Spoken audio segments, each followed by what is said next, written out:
Hello YouTube. Welcome to Simple Design Fundamentals. This is a series where we intend to look at the design mechanics behind games like Dark and Darker. The intent here is to weigh the pros and cons of different design options to help developers make informed decisions about what is best for their game. We will try to make our arguments based in logic and keep the overall health of the game as the driving factor. Additionally, we hope to inform the general audience about the positives and negatives of each topic that we discuss to help unify the community's voice to enact the change that we as a group would like to see in the game. Lastly, we hope that this is a place of discussion. We are not so naive as to think that our opinions are gospel fact, but more as a launching platform to bigger discussion.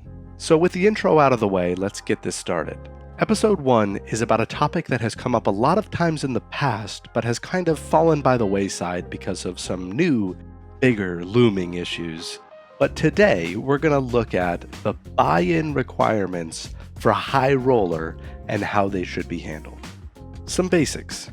Today, we have 3 different types of modes: PvE, normal, and high roller.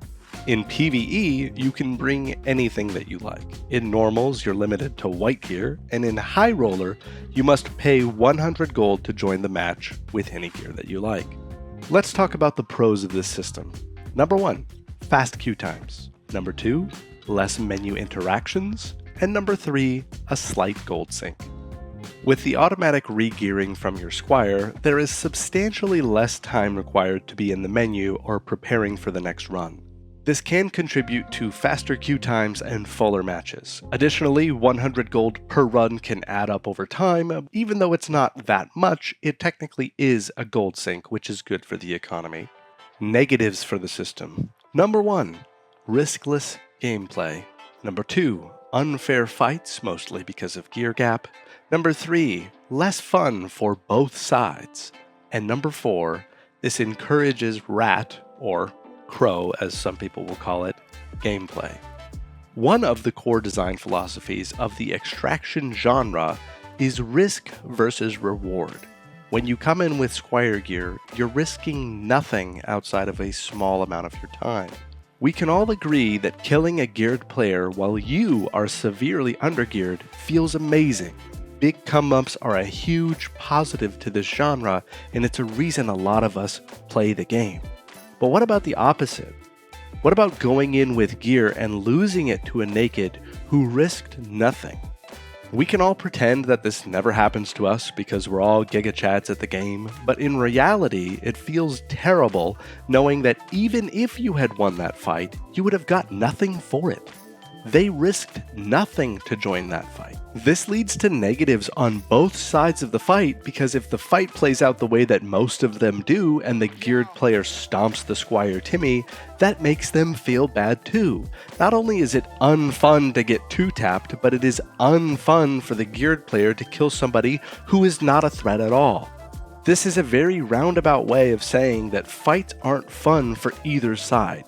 Nobody likes getting shit stomped, and most people don't enjoy stomping Timmys into the ground. The best part of this game are the back and forth battles against equal or near equal opponents where you barely come out on top. That's the stuff that you remember. That's the stuff that you clip and you re-watch with your buddies after the fact, and that's what we want to get more of with these suggestions. So here's how we fix it. Ironically, like many of the topics we will be discussing in this series, we've been there already. The solution is very simple. Have a gear score requirement to join HR. Specifically, greens or better in all slots. This would require them to also allow blues and greens back into common lobbies, which is another video all in its own. So now, before you get your pitchforks out, let's explore the idea in more detail. The devil's advocate here will say, well, when this was a requirement, I'd go buy 2 longbows for cheap on the market, and then I'd go in anyways. And that's fine. No system is perfect, but let me enlighten you. You were the exception.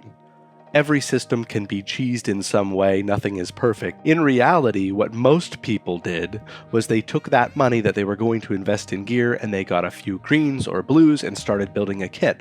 Most players didn't stop at the bare minimums to join either. This led to much better fights overall for both parties. Also, it's very good for the economy. Even the most basic gear continues to hold some value, and gold will transition between players more frequently, and that makes the market feel more alive. Lastly, it is extremely unhealthy to have essentially zero barrier to entry and zero risk requirement to get access to some of the best loot in the game. You can easily make 1,000 gold or more clearing the same module that you spawned in and then taking your first blue. This leads to rapid inflation and makes the problem of gear cap even bigger as the season progresses, and the line between casual player and sweat player gets wider and wider as the price on BIS gear gets higher and higher. If you're tired of Iron Mace taking 1 step forward and 2 steps back, please share this video around. Help educate our community so that we can get back on the right track. On the next episode, we will dive into how to handle the queue system, the map system, and the matchmaking system. Spoiler, they haven't tried our ideas yet. At least, not all of them. Thanks for watching.